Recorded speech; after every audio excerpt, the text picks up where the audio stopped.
My fellow Americans, Donald Trump has become the Republican presidential frontrunner. If you can't trust a man to pick out a good hairpiece, how can you trust him to run a country?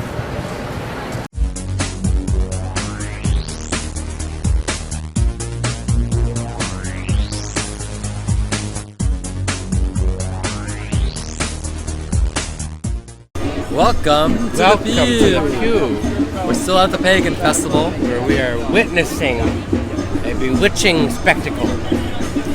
Well, I'm looking for Witchy Poo. I think I found her. But you know, there's really not too many people here dressed like witches, or... No, that's the thing, they're deceptive, they're tricky witches. Now, if this were a cosplay event, everybody would be dressed people. like a witch. I mean, at first when I heard it, I thought it was like people who dress like Bill Cosby or something. I mean, it's almost as bad. That would be fun. Well, but yeah, if it was a joke. But I mean, like these are people. This is something Bill Cosby would be a part of. I mean, it's so like. Yeah. Are you on Facebook? Well, one reason that I hate that. Well, for those of you who don't know what cosplay is, it's these people that dress up like comic book characters or anime. In costumes. Costume play. And some of them may or may not have sex with each other while wearing these costumes. I mean, I would have sex with somebody if they were wearing one of those costumes. But it depended on the costume. Yeah, it depends on who. Yeah, it depends on who they were. I mean, would you have sex with her? Maybe. I doubt it. Something tells me you wouldn't. But the thing that really bugs me about cosplay is that it's kind of like Halloween, where people are just wearing safe. They're wearing safe costumes. There's no risk there. Or they just dress up for that one time, and they're not really used to dressing up. They're not really doing it for the sake. They're not really doing it for the sake of scandal or making a spectacle of themselves. They're not even really doing it for attention shifting. No, I don't think so. It's just something inside them that says that they have. Because they're copying some some cartoon character and dressing like that character. Yeah. So it's not really that original. It's not original at all. It's not original at all. So don't do it. So boring. So yeah, we hate cosplay. We don't even give you an E for effort. We don't even give you that. It's just F, failure. Although I failure. I actually have stalked cosplay people on the street and followed them just to see where they were going. Now, this wouldn't happen to have been in Times Square, would it? No. Okay. It happened near the High Line. I should probably tell you, in Times Square, if they're wearing a costume, they're probably it's probably that Mexican girl from the over to see the Pope in a Minnie Mouse. Princess Minnie Mouse. Well, then you know she's got money. I was gonna say she's probably earning like 15 cents an hour from Disney. She doesn't make money from Disney. She makes money from the tourists who give her tips. Whose purses she robs? No? We'll be right back on that now. Or whose children she molested. They molested children too. Elmo does. We'll be right back.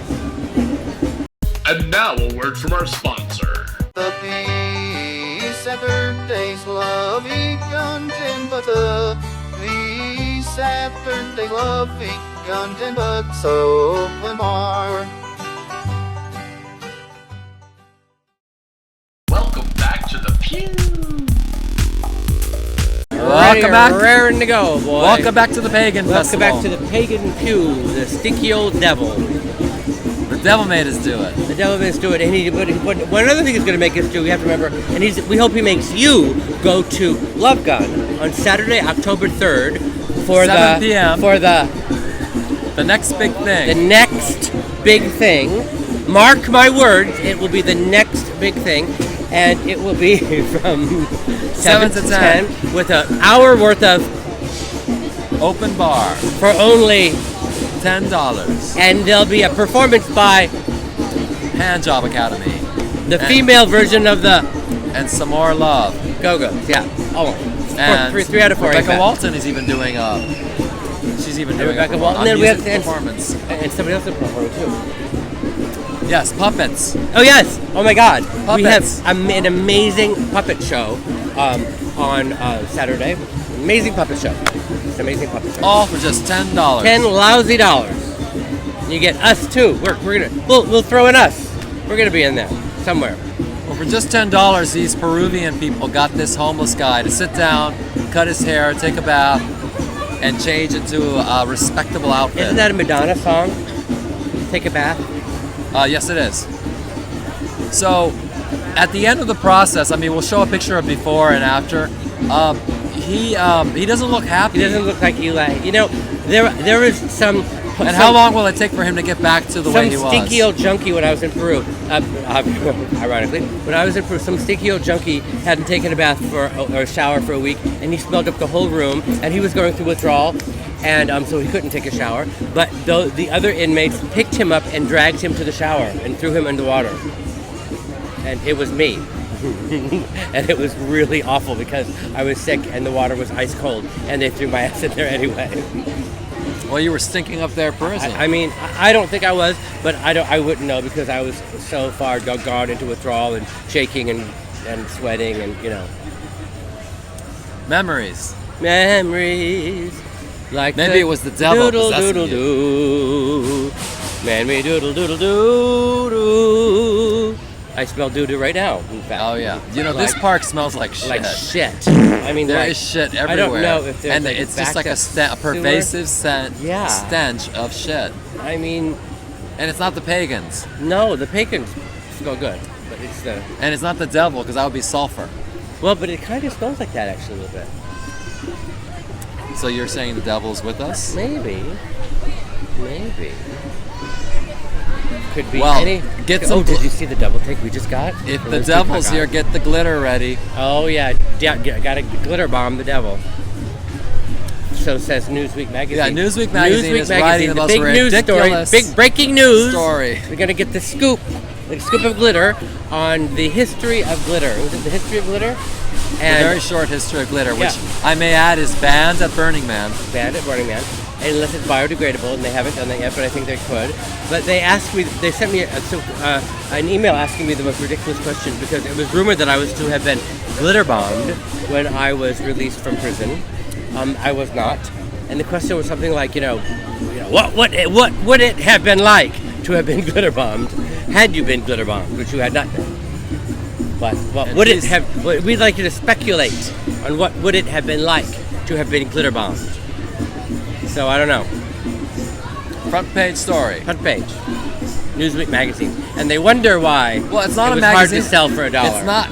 You can't call it a magazine anymore. It's not a magazine. Well, you could call it a magazine. No, you'd be wrong. But right. But you could call it a magazine. You sure would. Bitches want to know. All right.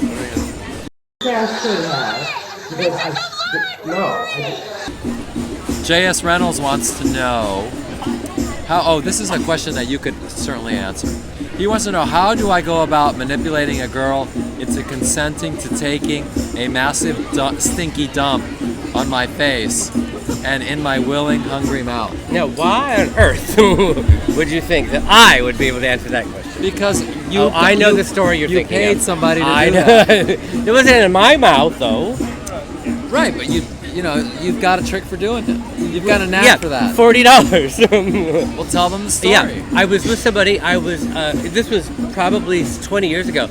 I'd met somebody on one of those phone lines. Back then, we didn't have Scruff. No sex apps. We had phone lines. It was all phone lines. I met on this phone line, and this guy had all these drugs, and he was going to give me the drugs. But he was like dangling the drugs like Olympia used to do. Like, oh, I need bookings. Can I get bookings? So she wouldn't pour the K onto your hand until you gave her 5 bookings or something. So this guy had all this cocaine and heroin, and he was virtually giving it to me. But he said that in order for me to get it, he needed somebody to shit on him, and would I shit on him for it? And I said, no. But I will, if you give me $100, I will go find somebody to shit on you. So he gave me $100. I went out literally to the first homeless person I saw in Chelsea, said, if I give you $40, will you come and shit on this person? And without even questioning, he said yes. He got up. I took him to the guy's, past the doorman, the smelly old homeless person, into this guy's apartment. Delivered him to the $100 person, got my cocaine and heroin, took my $60 profit, and hightailed it home. Oh, and the guy had put plastic tarp all over his bed. For what reason, I don't know. It's a I can only surmise. To not muss up the comforter with poop. Yes, I can only surmise. See you next time. Bye.